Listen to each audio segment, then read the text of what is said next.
Apa kabar Bapak Ibu Saudara sekalian? Kali ini kita akan membahas Kitab Amos pasal 3 ayat 1 sampai ayat yang ke-8. Tema khotbah kali ini sangat menarik. Temanya adalah jadilah penyambung lidah Allah. Saudara, mendengar tema ini kita pasti berpikir, apa itu penyambung lidah Allah? Apakah kita pantas menjadi penyambung lidah Allah? Sebelum kita memahami tentang hal ini lebih jauh, mari kita mohon tuntunan kuasa Roh Kudus agar Dia menolong kita memahami kebenaran firman-Nya. Mari kita berdoa. Ya Bapa yang murah hati, kami mohon kepadamu, bekerjalah melalui kuasa Roh-Mu yang kudus, membuka hati dan pikiran kami, sehingga kami mengerti kebenaran firman-Mu. Di dalam nama Tuhan Yesus, kami berdoa. Amin. Saudara sekalian, mari kita membuka Alkitab. Kita membaca Kitab Amos pasal 3, ayat 1 sampai ayat yang ke-8. Melalui kesempatan ini, saya akan membacakannya bagi kita semua. Amos 3 ayat 1 sampai ayat yang ke-8, demikian bunyinya. Nabi sebagai penyambung lidah Allah. Dengarlah firman ini yang diucapkan Tuhan tentang kamu, hai orang Israel, tentang segenap kaum yang telah kutuntun keluar dari tanah Mesir. Bunyinya, hanya kamu yang kukenal dari segala kaum di muka bumi, sebab itu aku akan menghukum kamu karena segala kesalahanmu. Berjalankah dua orang bersama-sama jika mereka belum berjanji? Mengaumkah seekor singa di hutan apabila tidak mendapat mangsa? Bersuarakah singa muda dari sarangnya jika belum menangkap apa-apa? Jatuhkah seekor burung ke dalam perangkap di tanah apabila tidak ada jerat terhadapnya? Membingkaskah perangkap dari tanah jika tidak ditangkapnya sesuatu? Adakah sangkakala ditiup di suatu kota dan orang-orang tidak gemetar? Adakah terjadi malapetaka di suatu kota dan Tuhan tidak melakukannya?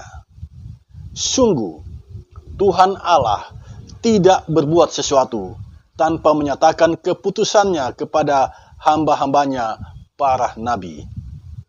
Singa telah mengaum, siapakah yang tidak takut? Tuhan Allah telah berfirman, siapakah yang tidak bernubuat? Saudara sekalian, bacaan ini menarik sekali untuk kita dalami bersama. Saya harap kita memperhatikan khotbah ini dengan baik, sebab ada banyak kekayaan spiritual yang terkandung di dalamnya. Saudara, tema khotbah kita, jadilah penyambung lidah Allah. Kata penyambung lidah itu menjadi populer di Indonesia ini.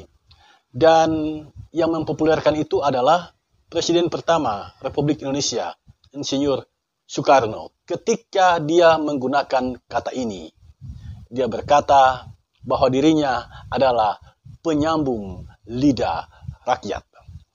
Jika kita memperhatikan kamus bahasa kita, penyambung lidah itu mengandung pengertian juru bicara.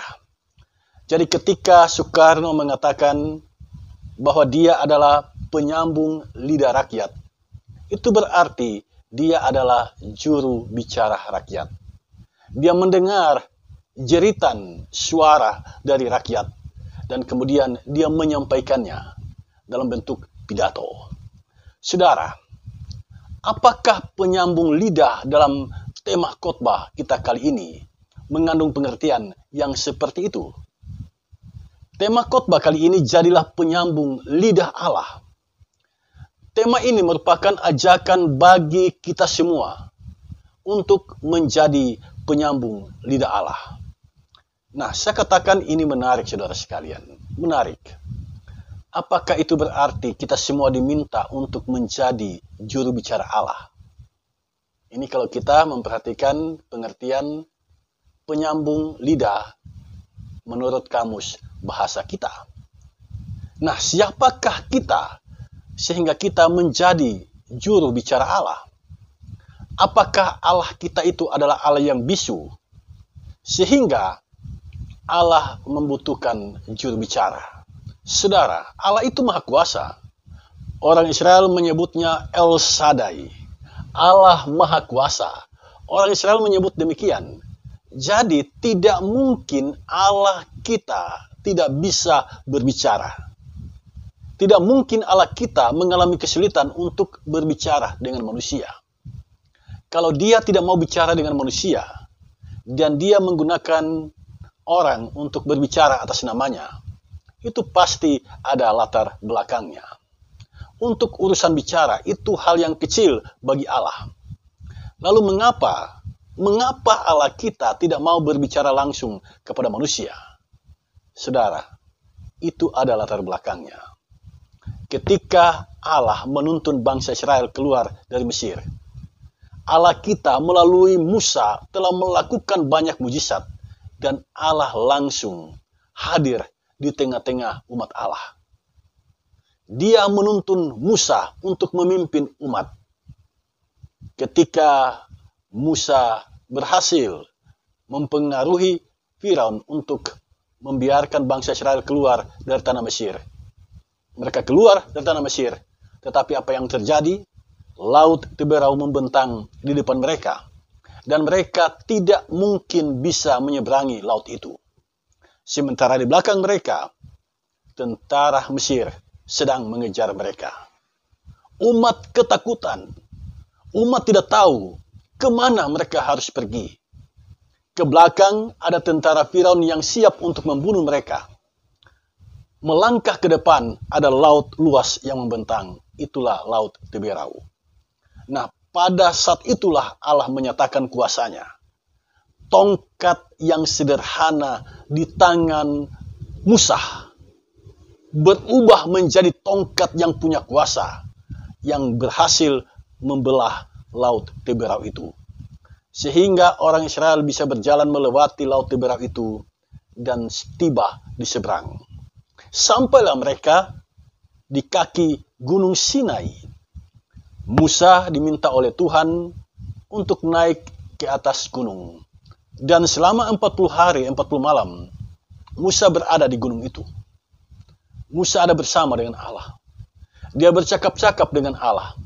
Dan Allah mengajarkan banyak hal, memberikan hukum-hukumnya kepada Musa. Tetapi di kaki Gunung Sinai, umat Allah tidak sabar menunggu Musa.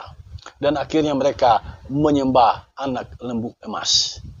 Sejak itulah Tuhan Allah tidak mau lagi ada bersama-sama dengan umat. Tidak mau berbicara langsung dengan umat Allah. Allah mengutus malaikatnya untuk menuntun umat dari Gunung Sinai memasuki tanah Kanaan. Itulah latar belakang mengapa Allah kita tidak langsung berbicara kepada umat Allah, tetapi dia berbicara melalui para nabi. Saudara, ada hal yang menarik perhatian saya dalam Amos pasal 3 ayat 1 sampai ayat yang ke-8. Di sini dalam teks Amos 3 ayat 1 sampai 8 kita tidak menemukan kata penyambung lidah. Tidak ada dalam teks. Kata itu muncul di dalam judul dari perikop itu. Judulnya Nabi sebagai penyambung lidah Allah. Nah, kalau bicara judul, itu adalah judul yang dicantumkan oleh Lembaga Alkitab Indonesia. Tetapi di dalam teks Alkitab, Amos 3 ayat 1-8, kita tidak jumpa dengan kata penyambung lidah. Sekalipun demikian, kita membaca pesan yang tersirat. Perhatikan ayat 7. Dalam ayat 7, tersirat bahwa Nabi itu berfungsi sebagai penyambung lidah Allah. Saya akan bacakan bagi kita semua ayat 7 ini. Sungguh, Tuhan Allah tidak berbuat sesuatu tanpa menyatakan keputusannya kepada hamba-hambanya, para nabi. Dari ayat ini tersirat setiap tindakan Allah itu didahului dengan firman-Nya kepada para nabi untuk memberitahukan hal itu kepada umat Allah. Pertanyaan kita, mengapa Allah memberitahu umat? Kalau dia memang mau menghukum umat, kenapa harus ada pemberitahuan sebelumnya kepada para nabi? Dan para nabi menyampaikan hal itu kepada umat. Mengapa? Saudara, Allah yang kita sembah tidak menghendaki kematian orang fasik. Allah yang kita sembah tidak menghendaki kematian orang berdosa. Allah yang kita sembah menghendaki agar orang fasik itu bertobat. Ketika dia bertobat, pada saat itu dia beroleh keselamatan di dalam Tuhan. Di sini kita menemukan ada dua sifat Allah yang menonjol. Yang pertama, Allah itu adil. Dan yang kedua, Allah itu pengasih. Keadilannya menghukum orang yang berdosa. Kasihnya mengampuni ketika orang itu bertobat. Dengan mendengar berita ini, mari Bapak Ibu Saudara sekalian, jika kita telah berbuat salah di hadapan Tuhan, jika kita telah berbuat dosa di hadapan Tuhan, mari kita tinggalkan semuanya itu. Kita datang kepada Tuhan, kita mohon pertolongan Tuhan, sebab Allah yang kita sembah adalah Allah yang adil dan pengasih. Kalau kita membaca Yehezkiel pasal 18 ayat 21, di sana kita menemukan bahwa Allah tidak menghendaki orang fasik itu binasa. Allah menghendaki orang fasik itu bertobat. Amos merupakan salah satu nabi Tuhan. Sekalipun demikian, dia merendahkan dirinya. Mengapa saya katakan dia merendahkan dirinya? Karena dia di awal tulisannya tidak memperkenalkan diri sebagai nabi. Yang dia perkenalkan dalam pasal 1 ayat 1, dia itu adalah seorang peternak domba. Amos, seorang yang rendah hati. Walaupun dia seorang nabi, tetapi dia tidak memperkenalkan itu kepada pembaca. Yang dia perkenalkan adalah kesederhanaannya sebagai peternak domba. Dia adalah anak kampung. Anak kampung Tekoa. Saudara tahu di mana posisi Tekoa? Tekoa itu 16 km sebelah selatan kota Yerusalem. Sementara daerah yang menjadi alamat pewartaan dari Amos itu bukan di kerajaan Yehuda. Sebab Yerusalem dan sekitarnya itu masuk dalam kerajaan Yehuda. Daerah yang menjadi alamat pemberitaan Amos adalah kerajaan Israel Utara. Betel ada tempat kediaman dari Imam Amasya. Amos pergi ke sana. Seorang anak kampung yang sederhana dipakai oleh Tuhan untuk karya keselamatannya. Jadi kita semua sesungguhnya punya keistimewaan yang Tuhan berikan kepada kita. Karena itu janganlah berkecil hati, jangan gampang kecewa, jangan gampang putus asa. Karena kita ini istimewa di hadapan Tuhan. Siapa yang bisa menyangka seorang anak sederhana di kampung Tekoa bisa menjadi seorang penginjil, mewartakan kabar keselamatan ke sebelah utara, memasuki kawasan kerajaan Israel Utara. Itulah Amos, anak dari kampung Tekoa. Nah, kalau kita membaca Amos pasal 7 ayat 14 sampai ayat yang ke-15, di hadapan Imam Amasya, Amos mengucapkan kalimat ini. Aku ini bukan nabi, dan aku ini tidak termasuk golongan nabi, melainkan aku ini seorang peternak dan pemungut buah arah hutan. Tetapi Tuhan mengambil aku dari pekerjaan menggiring kambing domba, dan Tuhan berfirman kepadaku, pergilah, bernubuatlah terhadap umatku Israel. Saudara, sikap yang rendah hati dari seorang pelayan Tuhan. Ini menjadi catatan evaluatif bagi kita. Siapapun yang menjadi pelayan Tuhan, entah itu penatua, diaken, pendeta, gembala, pastor, evangelis, dan siapapun yang melayani Tuhan, milikilah kerendahan hati seperti yang ditunjukkan oleh Amos. Sekalipun dia telah dipakai oleh Tuhan dengan hebatnya, tetapi Amos merendahkan diri. Aku ini hanya seorang peternak kambing domba. Aku ini hanya seorang pemungut buah arah hutan. Secara tidak langsung, Amos sesungguhnya mengatakan, aku ini orang yang sederhana. Aku tidak punya apa-apa. Aku bukanlah seorang yang terpelajar. Aku ini anak kampung. Aku ini tidak ada sesuatu yang bisa diandalkan. Inilah sikap hati seorang pelayan Tuhan. Dan sikap hati seperti ini harus ada pada kita. Jadi Amos sesungguhnya mau mengatakan, jika aku berbicara kepadamu, itu bukan kemauanku. Aku berbicara karena Tuhan telah memanggilku, karena Tuhan yang menyuruhku. Semua yang aku katakan adalah perkataan Tuhan. Semua yang aku katakan adalah firman Tuhan. Nah, apakah yang Amos katakan kepada umat Allah di kerajaan Israel Utara? Apa yang dia katakan? Saya mencatat ada 4 hal penting yang disampaikan oleh Amos. 1, 2, 3, 4. Perhatikan yang keempat, itu sangat prinsipil yang acap kali kita abaikan. Yang pertama, Amos mengatakan bahwa yang ia sampaikan adalah firman Tuhan. Perhatikan ayat 1 dan bacalah ayat 1 dari Amos pasal 3. Di sini tertulis, dengarlah firman ini yang diucapkan Tuhan tentang kamu.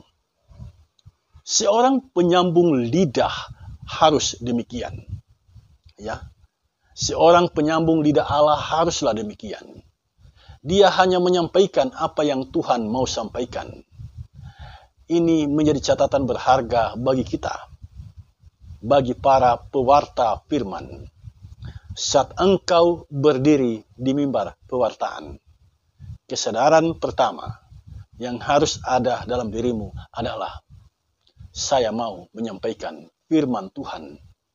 Dengan demikian, tidak usah engkau menyampaikan pikiranmu dari mimbar. Tidak usah engkau menyampaikan keinginanmu dari mimbar. Mimbar itu hanya untuk pewartaan firman Tuhan. Menyampaikan kemauan Tuhan. Kita patut sedih dan prihatin jika ada orang yang emosi dari mimbar. Anda pernah menyaksikan itu? Orang marah-marah dari mimbar. Orang menyatakan kekesalannya dari mimbar gereja. Orang menyatakan sakit hatinya dari mimbar gereja. Waspadalah. Tuhan tidak suka yang seperti itu.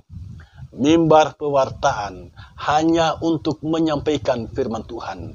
Bukan untuk menyampaikan sakit hatimu. Bukan untuk menyampaikan emosimu. Bukan untuk menyampaikan marah-marahmu. Bukan. Mimbar pewartaan di gereja hanya untuk menyampaikan isi hati Tuhan. Hanya untuk menyampaikan kebenaran firman Tuhan. Sehingga semakin banyak orang yang memuliakan Allah, bertobat dan kembali kepada Allah. Ada juga yang menjadikan mimbar itu sebagai tempat curhat. Ya, dia curhat dari mimbar. Hei, mimbar itu hanya tempat untuk menyampaikan kebenaran firman Tuhan. Yang kedua, Amos menyampaikan hukuman Tuhan bagi Israel. Dalam ayat 2, hal itu jelas. Hanya kamu yang kukenal dari segala kaum di muka bumi, sebab itu aku akan menghukum kamu karena segala kesalahanmu. Hanya kamu yang aku kenal, kata Tuhan. Apakah Tuhan kita tidak mengenal bangsa-bangsa lain? Mengapa sampai dia mengatakan hanya kamu yang aku kenal? Kalau kita menggali teks Alkitab berbahasa Ibrani, kata kenal di sini diterjemahkan dari sebuah kata dalam bahasa Ibrani, yadati. Berakar dari kata yadah. Terjemahan harfiahnya mengakui atau menyatakan menerima. Ini menunjuk hanya Israel lah yang diakui oleh Tuhan sebagai umat pilihannya. Israel lah yang dipilih oleh Tuhan menjadi umat pilihannya. Karena Israel diakui dan diterima oleh Tuhan, maka Tuhan berhak menghukum bangsa Israel ketika mereka melakukan kesalahan. Pertanyaan kita, apa kesalahan bangsa Israel? Apa sesungguhnya dosa yang dibuat oleh bangsa Israel? Saudara, dari kitab Amos kita mengetahui bangsa Israel jatuh ke dalam penyembahan berhala. Sementara para penguasa hidup mewah dan menindas orang miskin. Ini sesuatu yang ironi, karena pada waktu itu bangsa Israel sedang berada di puncak kemakmurannya. Lalu mengapa orang miskin ditindas? Itulah keserakahan. Sudah memiliki segalanya tetapi tetap tidak puas. Mari kita waspadai diri kita. Apa yang sedang engkau miliki saat ini? Apakah engkau bersyukur dengan apa yang engkau miliki? Jika engkau tidak bersyukur dengan apa yang engkau miliki, engkau tidak akan pernah puas. Dan bibit keserakahan ada padamu, dan suatu hari kelak engkau akan menindas orang-orang yang lemah. Karena itu jika engkau memiliki sesuatu, bersyukurlah kepada Tuhan. Sebab dengan bersyukur, engkau terhindar dari keserakahan.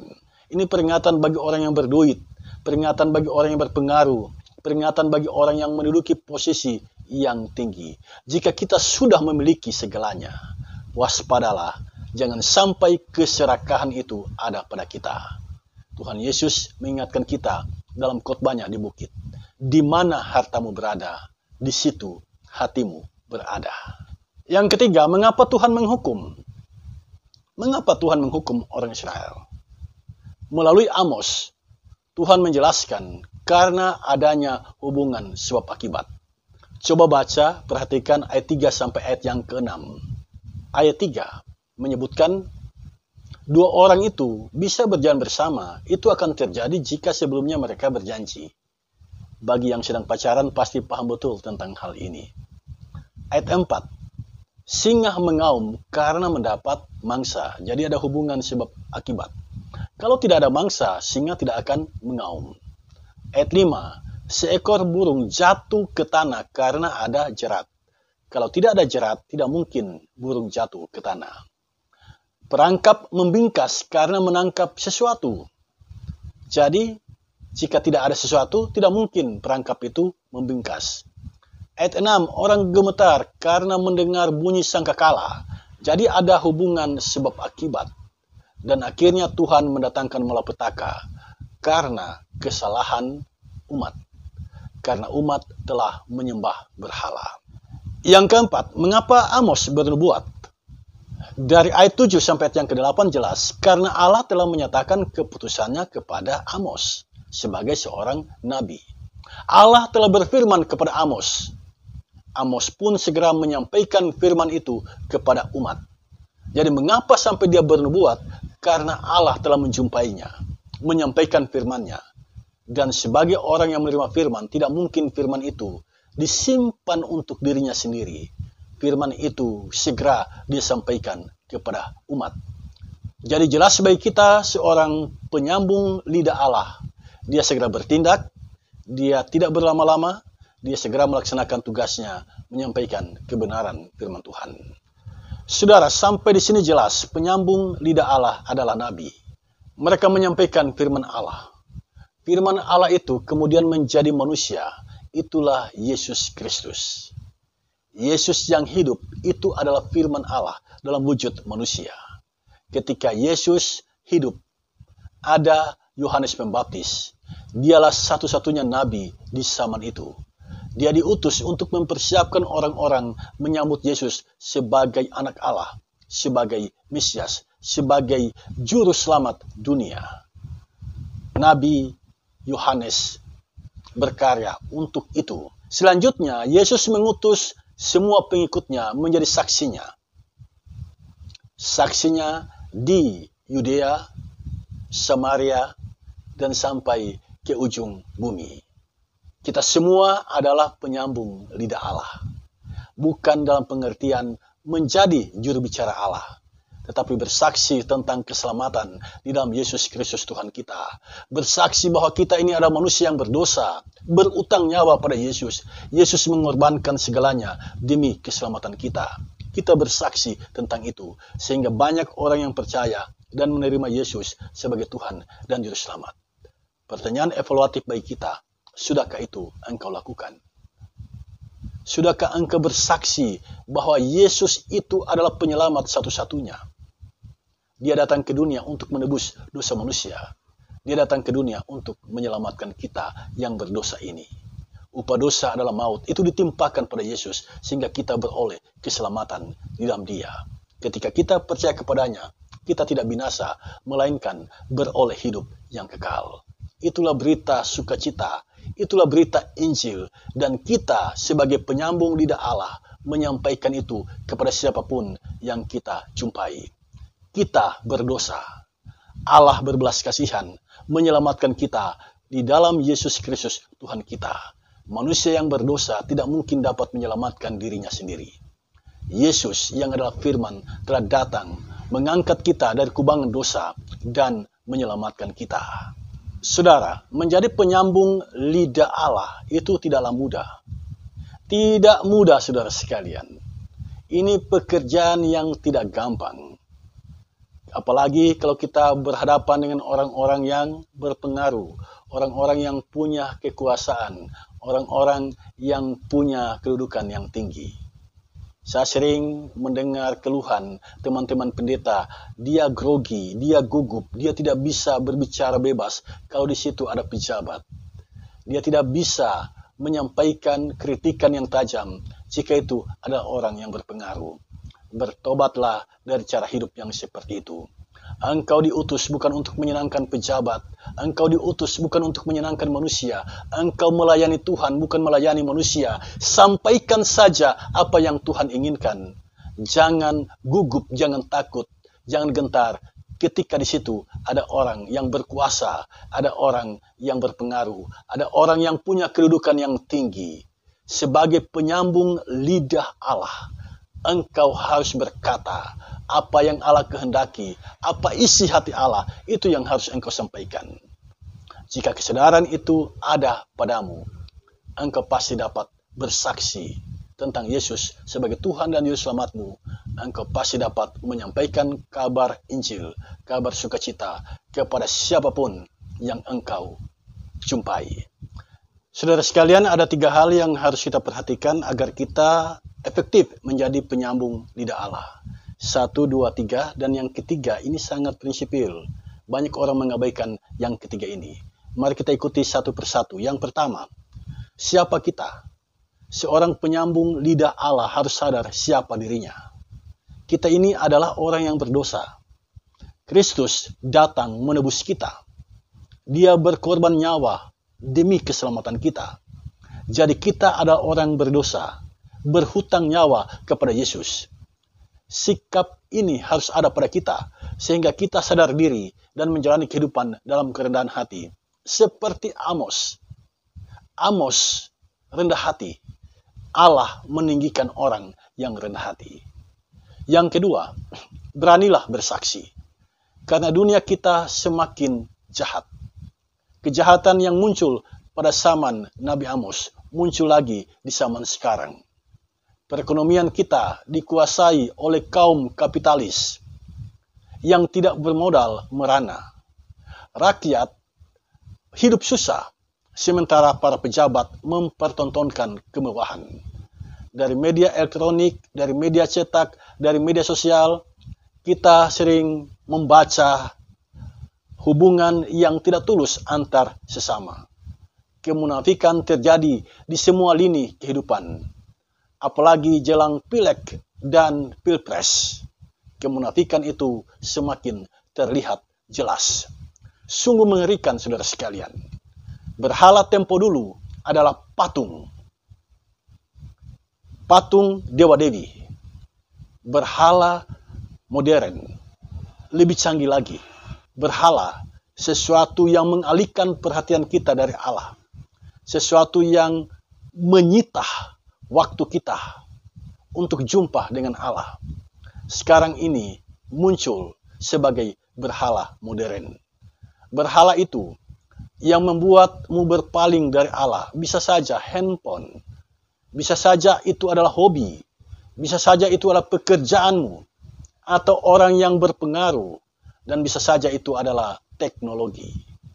Sesuatu yang menyita perhatian kita, yang membuat kita semakin jauh dari Allah, itu telah menjadi berhala di dalam kehidupanmu.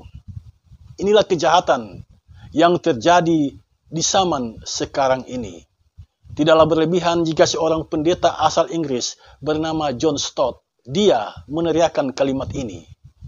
Sekarang ini dibutuhkan lebih banyak luapan amarah atas kejahatan yang terjadi di sekitar kita, atas ketidakadilan dan ketidakbenaran yang sedang terjadi, yang sedang berlangsung di sekitar kita.